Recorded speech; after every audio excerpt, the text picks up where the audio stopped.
Welcome to News Inside. I'm An Jang-hyun. Let's welcome back our panelists, Professor Shin Sang-hyuk and Dr. Bong Young-sik is back. The general elections are over, but the outcome continues to have sweeping implications for Korea's political parties. The ruling party lost its majority, while the opposition bloc secured a stronger position in parliament. Let's begin with the reaction from the presidential office and each of the parties. 앞으로 국민의 민의를 겸허히 받들어서 국정의 최우선 순위를 민생에 두고 사명감으로 대한민국의 경제 발전과 경제혁신 3개년 계획을 마무리하도록 하는데 혼신의 노력을 다하고자 합니다.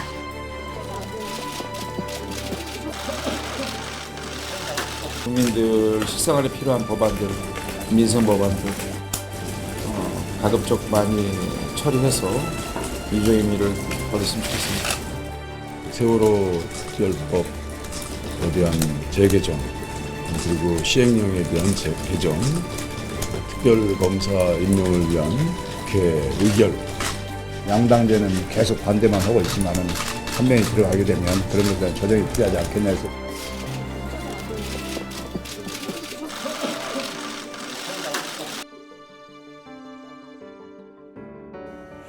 So, Changwade and the political parties have said they will accept the results and try to do better.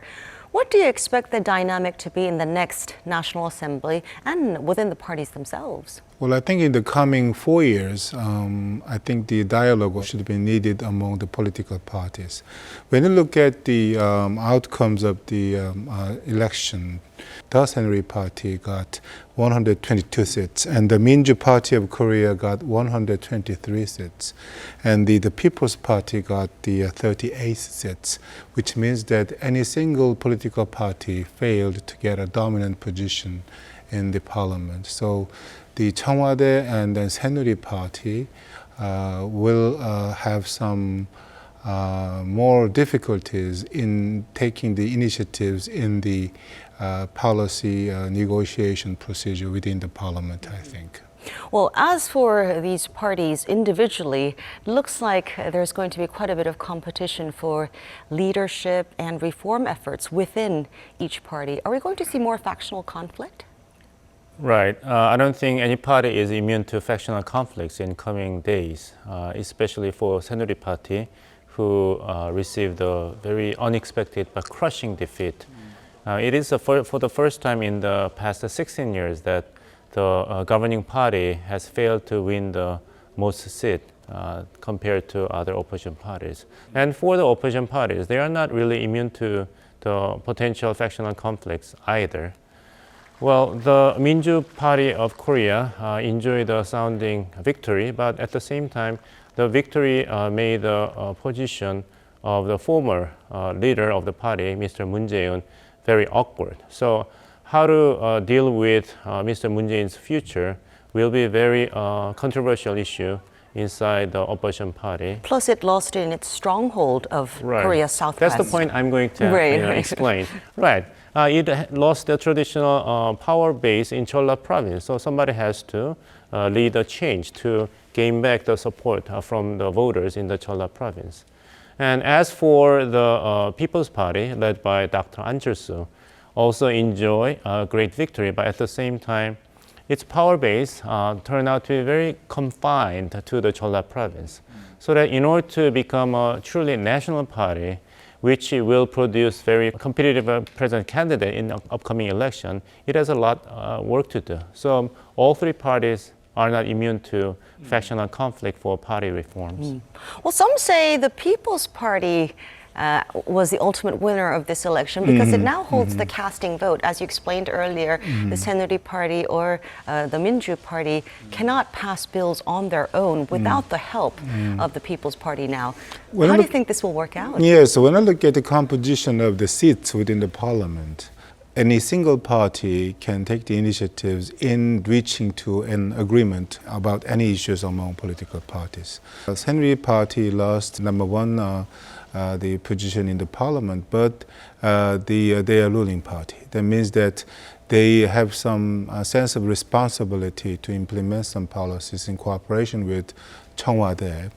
So I think they seem to need the cooperation with the People's Party. Without the cooperation with the People's Party, if I do exaggerate it a little bit, they will not be able to do anything alone without the cooperation with the People's Party.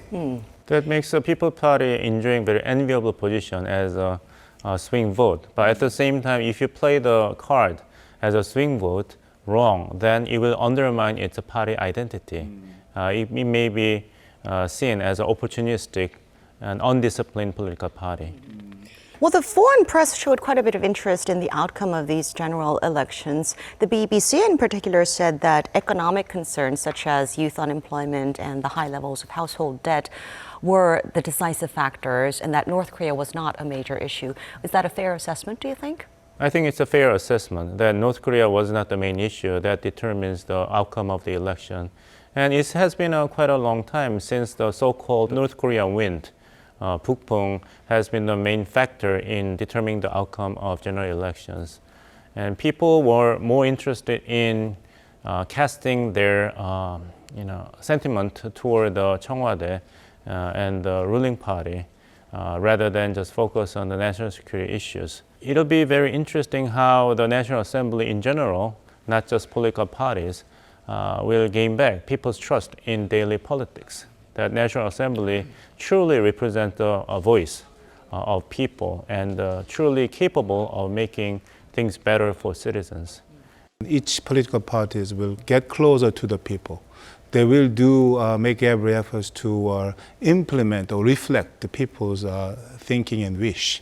So I think they should try to reform their the party themselves to be ready to reflect the people's voice. And then I think for these objectives, certainly the political parties should have to change not only its institutions but also the quality, contents of the political platforms or policies themselves.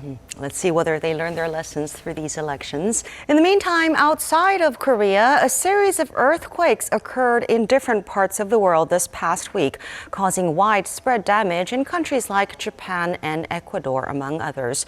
Although scientists say the earthquakes are not related, there's growing talk about the so-called Pacific Ring of Fire and whether this could be the beginning of a string of major earthquakes that are set to erupt every half a century. Well, these earthquakes have left people wondering whether there are more to come. How likely is this? We sat down with some experts.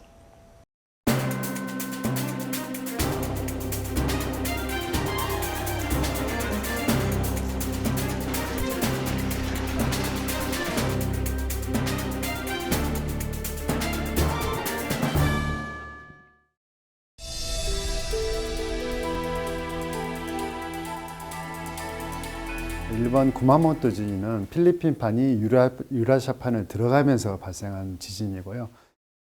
에콰도르판은 나지카판이 남미판을 파고 들어가면서 지진이 발생한 것으로 성인이 서로 다르고요.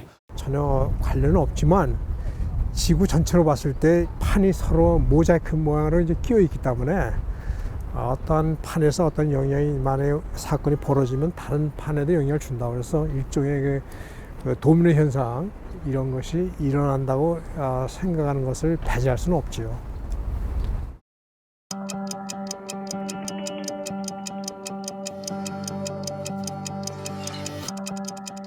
원래 불의 고래라는 것은 그 환태평양 조산대라고 그렇습니다. 그래서 지진이 많이 발생하는 그 태평양 주변국을 말하고요. 그 다음에 또 화산도 많이 있습니다. 이 지역은. 이 지역들은 지진이 항상 1년에 평균 규모 7.0이 13회 정도 발생을 하고 있습니다. 그래서 올해도 지금 7회 정도 발생하고 있는데요. 평균적으로 13회 정도 발생하기 때문에 환태평양 조산대 부근에서는 항상 이와 같이 큰 규모의 지진이 계속적으로 발생하고 있습니다. 예.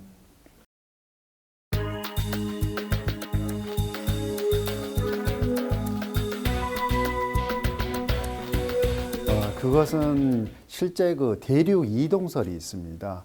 그 태평양 해랑에서 그 융기가 되면서 점차 땅이 굳어집니다. 굳어져서 해구 쪽으로 가면서 떨어지면서 지진이 발생하는 거죠. 판이 충돌하는 거 우리가 수렴한다 그래. 이거 이제 판과 판이 서로 부딪혀가지고 마찰해서 대부분 다 이제 판이 이 대륙 밑으로 들어가죠. 이제 남미는 예를 들면 태평양판이 남미 쪽으로 들어간다. 그래서 안데스 산맥이 생겼잖아 이게. 구마모토 지진은 뭐냐면 필리핀판이 유라시판 밑으로 들어가고 있으면서 이게 섭입더라 그러는데 이미 필리핀판은 벌써 유라시아판으로 들어가 있어요. 그래가지고 이제 서서히 이제 들어가면서 지진이 발생하는데 이번에 지진이 발생했는데 왜 놀란 이유는 뭐냐면 일본에는 그 남쪽에는 서남 쪽에는 그렇게 큰 지진이 안 일어났어 그동안에. 왜냐하면 그 필리핀판이 약하다고 좀 이게 속도가. 그래서 뭐 큰 지진이 안 일어날 거라 이렇게 생각을 했는데 그래서 이제 그 잘못 생각가지고 이제 그 전진 6.5 지진이 먼저 일어났잖아요. 14일 날. 그걸 갖다 이제 모르고 이제 잘못 생각하고 이제 본진으로 알았단 말이야. 근데 그 다음 날 16일이죠. 7.3이죠. 그게 본진이 나온 거야 이게. 그래서 이제 굉장히 일본 사람들이 이제 놀란 거죠 이게.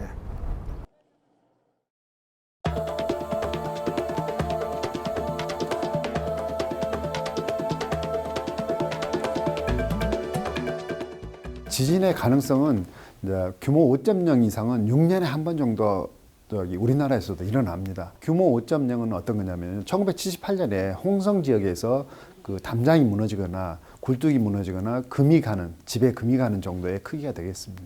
예. 일본에서 규슈에서 일어나는 지진도 우리나라한테 영향을 크게 줄 수 있다는 거지.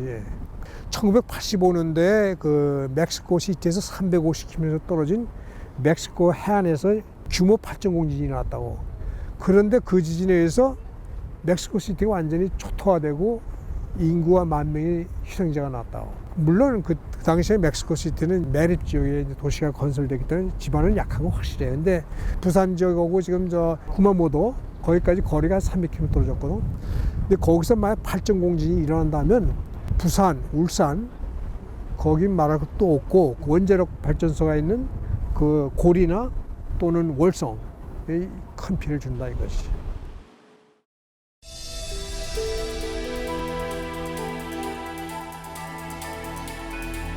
언제 어디서 어느 정도 크게 일어나나 이게 세 가지를 예측해야 되거든. 근데 이게 간단하지 않다. 왜냐하면 이 지하 지구라는 게 굉장히 복잡하다. 아직 가지각색이라 이게. 기상은 하늘을 보면 딱 볼 수가 있잖아 우리가. 데이터를 잡을 수가 있다면 기상력은 70%, 80% 성공한다, 90%. 이거 못해 이거. 그러니까 굉장히 어려워요. 그렇기 때문에 먼저 지진이 났을 경우 빨리 어디서 지진이 났는지 규모가 얼마 큰지를 알려주는 게 조기 경보 시스템이 있겠고요. 그 전에 건물을 아예 자체 지을 때 내진 설계를 천천히 해서 건물이 그 지진으로부터 견디도록 하는 게 가장 중요하겠습니다.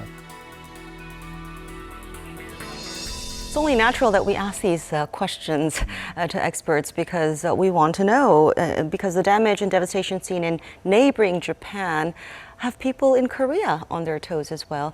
How should we prepare ourselves against possible earthquakes? Well, I think there was some changes in Korea, law changes. Since 2005, the Korean government had a kind of the articles and laws asking the construction companies when they build the buildings or that they should have to build the buildings preparing for the potential earthquake. But I think it's not enough. And people are really concerned about the safety of nuclear power plants. As we can see the experiences in Japan, Fukushima power plants crisis. So, if we are not ready to sponge the so-called shock of the earthquake, we will be exposed to the dangers and the difficulties caused by the earthquake. So in this context, so I think from the very beginning, the Korean government should have to check it out. What can you do at the moment? But on the long-term basis, even though it's a little bit later from now on, the government should enact some strong law which are asking the construction companies to build the buildings, preparing for the earthquake, I think, in the future. Well, when the magnitude is of the scale seen in Japan or Ecuador, it makes us wonder whether it is actually possible even to prepare ourselves against these earthquakes? As a scared person witnessing the earthquakes, I look up the internet informations and discover that we are not particularly in increased danger of more severe and more frequent earthquakes. The average number of earthquakes that are at or above 7.1 happen to occur every year about 10 to 20 times. So on average, we have 15 major earthquakes every year. So this year is not particularly more vulnerable to the danger of major earthquakes. But as Professor Shin mentioned, that South Korea, as any other country, needs to keep its guard on not just the danger of major earthquakes, but any different types of natural disasters or man-made disasters. The response to the crisis or crisis prevention have entered deep in the mind of Korean citizens after suffering from the unspeakable tragedy of the sinking of Sewol 2 years ago.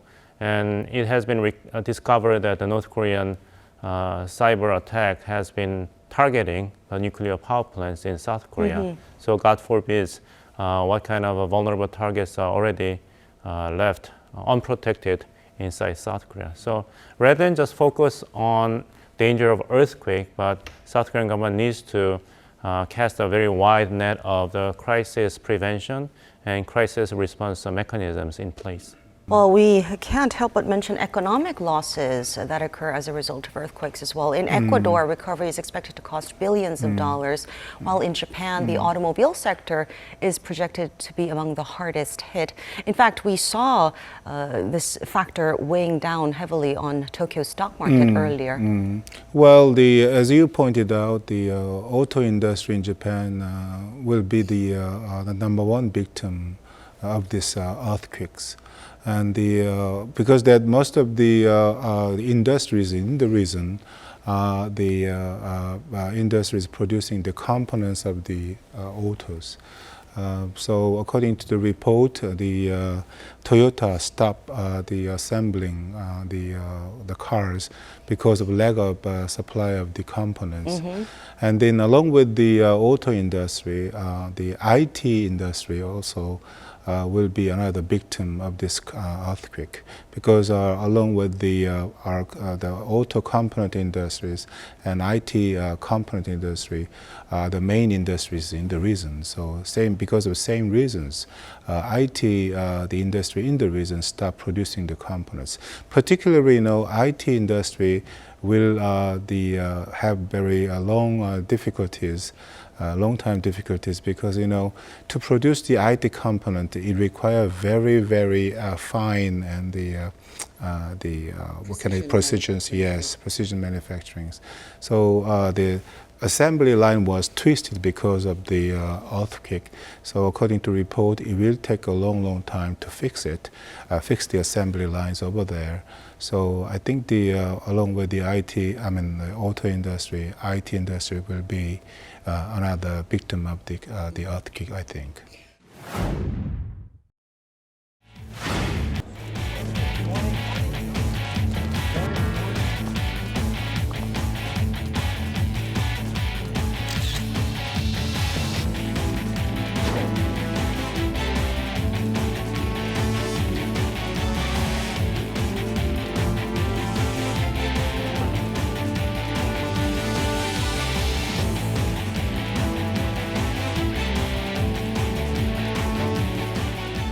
Finance Minister Yoo Il-ho marked his 100th day in office yesterday. Last week, he pledged to speed up corporate restructuring by personally overseeing the process. It has since become a major economic agenda. So, Professor Shin, why move on this issue right after the elections? Where is this urgency coming from? The minister said it can no longer wait. Because of the general election, we actually did not talk about the economies or global economies or the domestic economies. But as we, I think, discussed many times already, the global economy has been slowed down over the last years, and Korean economy is facing, quite severe challenges. So in the middle of those kind of difficulties, economic difficulties, I think the Korean government has suggested a kind of some special bills, such as labor bills and then service promotion bills. But those bills are not are pending at the parliaments. And then, as we discussed before, the outcomes of the general election make us to think that the pass of those bills will be more difficulties than our expectations. In such a kind of situations, definitely the corporate restructuring seems to be only one way available to us, which means that by making the companies which are not capable be closed, this can be expressed as a way of the corporate restructuring. This is the only way to keep the dynamism in our economy. So considering internal and external situations facing us, definitely this seems to be very urgent. So the Vice Prime Minister Yoo emphasized this point as one of the first the policy he wants to implement. Well, the shipping and shipbuilding industries have been pointed out as the first targets of corporate restructuring, with the minister specifically mentioning Hyundai Merchant Marine. How much trouble is this logistics company in? Well, very much, I guess, judging from the fact that Minister Yoo singled out those two industries. And we are living in the era of oil glut, that we are living in an era when oil price is really cheap. So unless the oil price in the global market is going to increase, then these companies will continue to struggle to secure new orders of shipbuilding. And Hyundai Merchant Marine is going to continue to pay off as a charter rate about $2 billion every year. So unless the Hyundai Merchant Marine succeeds in renegotiating the charter rate with the owner of the ships, then even if the South Korean government wants to manage debt restructuring for the company, the benefit of that debt structuring will be given in the hands of the ship owners, not used for the sake of the revitalizing the growth potential of the company. And time is running out, according to the South government's own estimate, for these companies to have some effective measure to revitalize themselves. Only 8 months left for strong and effective workout, according to South Korean government's own estimate. And the government is going to depart from the original principle to let it decided by the stakeholders themselves, but try to be more hands-on and interventionist to precipitate the whole process. The workout is the only viable option for this company's revival at this point, because quantitative easing measures cannot be counted on because of the election result. And it is still very uncertain where the global oil market is going to pick up. Judging from the collapse of the Doha, OPEC meeting that failed to produce international agreement to freeze the oil production because of the feud between Saudi Arabia and Iran. So given those hovering uncertainties, then workout among these companies is the only viable option left for the South Korean government and the company. Well, the 8-month window probably takes into consideration the fact that we have the presidential election coming up next year. Definitely. And in that case, corporate restructuring and subsequent layoffs are going to be big issues. The timeline for workout for this company is not just based upon economic calculation, but it is heavily influenced by the political calendar of South Korea. So how do you see this timetable being formed regarding corporate restructuring? Yes, the government emphasized that the time from now on until the end of this year will be so-called golden time for the corporate restructuring. Yes, I think it's purposely is correct.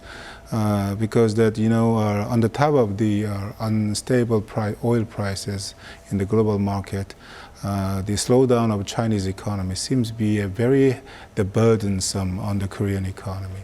So considering such a kind of external circumstances facing us, definitely without changing ourselves, we will not keep the dynamism in our economy. So I think in this context, we don't have enough time. So according to the schedule introduced by the Korean government, by the end of July, they will select the so-called the target big conglomerates, which will be the subject to corporate restructuring. And by the end of the October, they will also the target of the small and medium-sized enterprises, which will be the subject of the corporate restructuring. I think yes, we should hurry up. But the point which I want to underline is it should be done by themselves or by the market, or by the stakeholders, not government. Government cannot take the stand on the front line. The government can help them to overcome the difficulties, but the government should not take the front line in this trial. This means that without the cooperation with the companies or industries themselves, I think we will not be able to avoid another crisis. Another thing the government is currently pushing for is a 30-minute extension of stock and foreign exchange trading hours so that they close at 3:30 as opposed to the current 3 p.m. What is the government hoping to achieve through this 30-minute extension? In fact, to attract more foreign direct investment, they expand the operation time of the stock market by 30 minutes. Well, by extending the operation hour by 30 minutes, that means that to activate those kind of program, they need more investment from the foreign countries. I think it's good, but I think it has like a coin which has two sides. And when you look at the exchange market, there has been some fluctuations in the value, which means that it's unstable. So when the stock market is in a stable situation, when the currencies come into Korean market very much within a very short time period, it can be a negative factor on the Korean economy itself. So I think the person who are against the idea expanding the operation hour, they said that still we have to look at the exchange rate market, whether how much they are stable or not. I think without consideration, this factor, I think this measure can be a kind of the negative the measures for the Korean economy. So. It turns out our trading hours are shorter than most other major markets. Compared to other countries' cases, like compared to the case of the United States, which has 6 hours and 30 minutes, and Singapore case, it's 8 hours, and Germany and UK have 8 hours and 30 minutes. I think there's a sense of urgency behind the government's push for extending the hours for stock trading and foreign exchange. I think judging from Vice Prime Minister Yoo's remark that he will personally oversee the process of company restructuring or other major reforms in the national economy, there's a grave sense of urgency inside the government that time is running out and we should put all hands on the deck. And we have to take every possible measures to try to inject a long-term growth potential in the national economy before the window of opportunity closes out. Now let's move on to North Korea and its continuing provocations, even amid global sanctions for its fourth nuclear test back in January. Now we know that to celebrate the late founder Kim Il-sung's birthday on April 15th, North Korea tested a mid-range missile but failed. Now there are reports of increased activity at the Punggye-ri nuclear test site, leading many to believe that it's only a matter of time before North conducts a fifth nuclear test. Well, predicting the future behavior of a very opaque regime like North Korea is a very difficult business. I joke that it is easier to predict what kind of exotic costume Lady Gaga is going to wear in the next World ceremony than predicting next North Korea's behavior with regard to its provocation nuclear test. But I think North Korean leadership is really in hurry to achieve the reliable long-range missile technology and nuclear warheads to gain the bargaining leverage upon the United States in the future negotiations to sign potential peace treaty and gain the international recognition of North Korea as a de facto nuclear state. Kim Jong-un's leadership style is very unique in terms of very busy. I think the motivation is to prove that he is a leader who is as charismatic revolutionary and capable as his father and grandfather. But because of the way that he was anointed as a third leader of North Korean government by hereditary succession, he has not achieved anything that can be shown to the North Korean public and the international society. So he has to score something really big in order to gain the stature as the great leader of the republic. He's trying to make his mark. Right. Well, these tests, missile or nuclear tests, regardless of whether they're a success or failures, are ultimately going to cost the regime. Yes, we definitely. actually have a bit of an idea of how big the bill is at the moment, don't Yes. According to Korean government, I mean South Korean government, since the beginning of 21st century, the North Korean government is estimated to spend about $3.7 billion. One thing which is very important for us, well, they got, it is estimated that North Korea has got about $600 million from Kaesong Industrial Complex.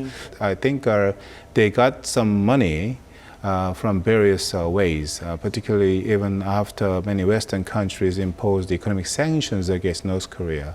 I doubt whether it was really effective or not, because that even though sanctions was done against North Korea, but still North Korea could make money from the illegal ways or unacceptable ways in the international community.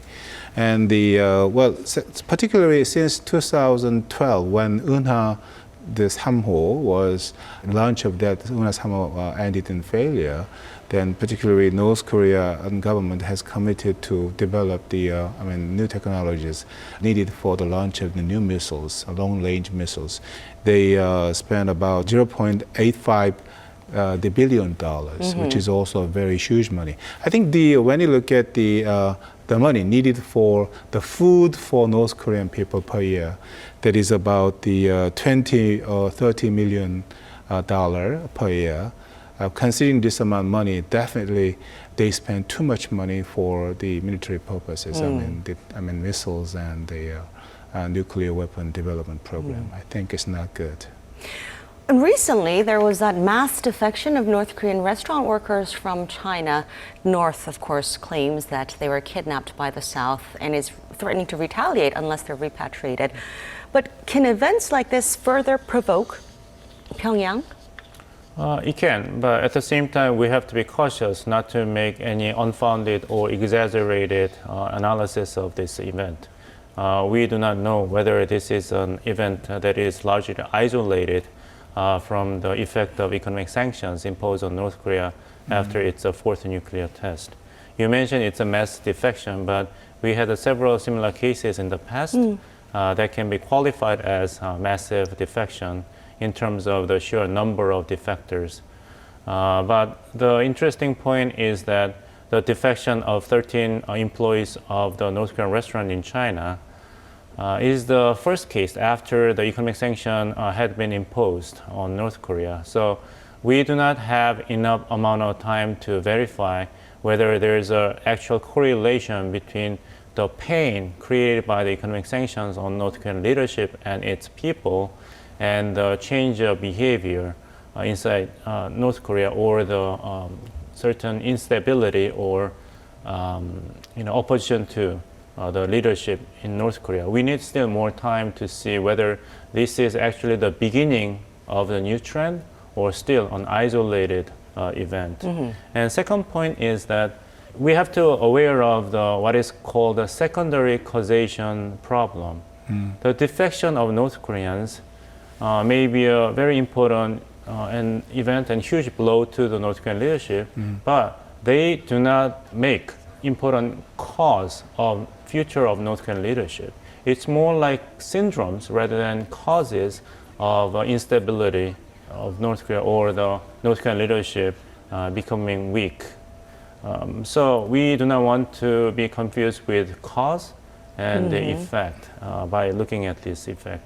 And the defection of the colonel belonging to North Korea's spy agency, General Bureau of Reconnaissance, actually took place not this year after North Korea's nuclear test and the international economic sanctions, but last year. Right. So we cannot tie that incident as a part of our reading of the upcoming change of North Korean leadership and the critics in North Korean public about Kim Jong-un leadership.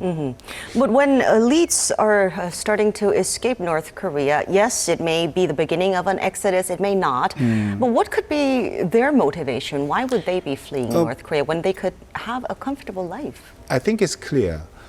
If economic sanctions continued with more efficiently, as I said before, according to the reports and the analysis released by French experts, European experts, the economic sanctions against North Korea could not be watertight ones. I mean, they could escape some economic sanctions. So I think that because of the economic sanction was not tightly blocked any trade between North Korea and the outside world. I think if UN and even China, they join to the efforts to give the economic difficulties to North Korea in the name of economic sanctions. And if lasts for a long time, definitely people start to complain more about the leadership. And then particularly the elite group. Elite group means that they will in a position very close to the leaders, particularly Kim Jong-un.